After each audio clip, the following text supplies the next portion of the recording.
Of the show for today. But it is Dr. FHarris, who is the president of American Baptist College. And of course, Dr. Harris, we're sort of confused in reference to whether we're dealing with the second or the segment or the third segment. But let's have you two continue our conversation earlier to talk about the civil rights movement and to talk about the separation of the races in the southern parts, well, the separation of the races that created that movement. Yes, well, American Baptist College is a good example of how Southern culture and racism impacted black life, from religious life to economic and political life, is that blacks were not accepted on the same level and basis in community, in economic education institutions as were whites.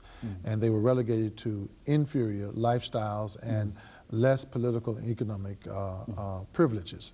So what ended up happening was there were creations of institutions like American Baptist College for blacks to attend, and other interests in people establishing institutions where blacks could get training, like at Fisk and at Tennessee A&I at the time. But all these institutions represent an effort to have a place for blacks to be trained and to get education, separate and apart from white culture and white privilege and white power.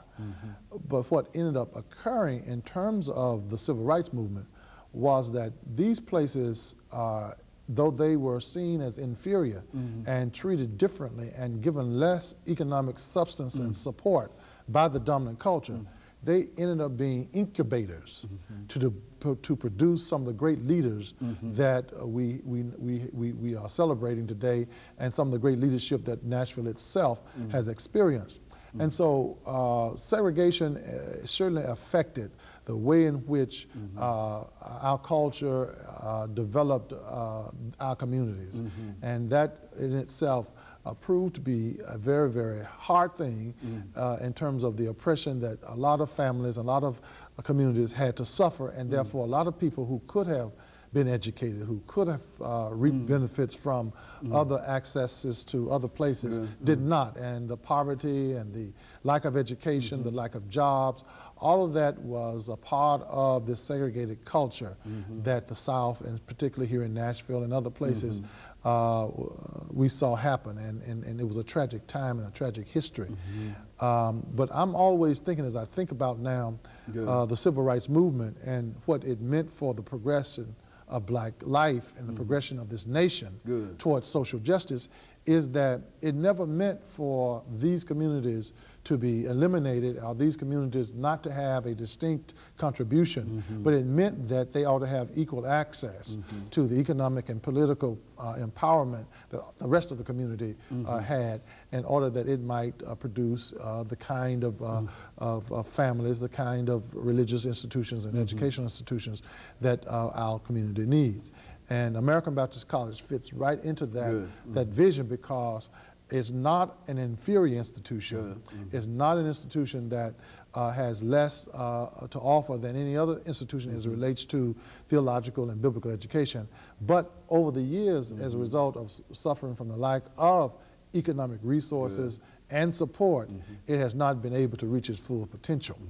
And so the civil rights movement in our city, in Nashville, has had a particular impact on opening up access to these various venues of political and economic power that has made our schools much more viable institutions for the future. And yet, because of that history of racism and isolated from resources, they still struggle with the need for support. So support, for additional resources, et cetera. Now, looking at some of the support that you need to sort of generate for American Baptist College, what do you see as some of the major areas that what are some of your primary objectives in terms of trying to raise more money for what you're doing? Well, American Baptist College deserves the support of the Nashville community because of what it contributed to the community. If there had not been an American Baptist College, we would not be as far advanced and progressive in social justice, because the student leadership of that college helped this community come to see and understand its need to be inclusive and to treat everybody on an equal basis. So Nashville itself, I hope, will come to own the future of American Baptist College in a way that it will support it. We are developing a capital fundraising campaign for the college. Yeah. And in doing so, we pledged to raise $1 million by the end of this academic year. Excuse me. And in that campaign, we want to launch it by establishing a commission on the future of American Baptist College.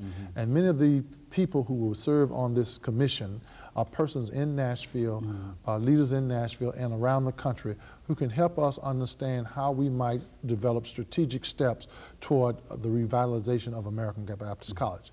One area that needs to be revitalized is its academic support systems.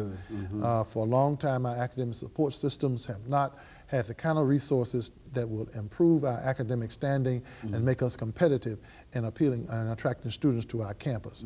Secondly, we have to deal with our grounds and buildings. The deferred maintenance of our campus has been neglected too long, to the extent now that we don't have any options but to give attention to how we will house the college, which means that we have to give attention to and emphasis on what we can do to build new buildings or renovate those that exist, but expand as well. Library services, academic services, student services. Our students are in vital need of student housing in a way that is adequate. We have improved that somewhat, but we have a long ways to go in order to provide the kind of student environment on the campus for people to come. And then we need endowment. We need endowment. The school does have a modest endowment, very modest, nothing that would compare to the Vanderbilts or the Tennessee States here in our city, but an endowment nonetheless of near $1 million as a result of separate endowments that people have given to the school. But we have to give some real strategic thinking to how we can build the endowment of the school to ensure its future on into the next century. And we feel really excited at this point because of the new leadership of the National Baptist Convention, USA Incorporated, Dr. William Shaw, and of course my coming on as leader of the college as president, that together we can begin to rally the convention itself and our constituents and other people, non-traditional funding sources, to build the endowment of this school. One of the other visions that we have, Dr. Haney, is though we are a theological and biblical school for the theological education of leaders, we know that the trend now is more interdisciplinary, and we want to bring interdisciplinary courses and academics to the theological and biblical curriculum that we have, so that students can have training in Christian ethics and biblical studies. Very good. And of course, Doctor, let me interrupt you here for this final commercial break, and we'll be back with you following this short commercial break. College and the Civil Rights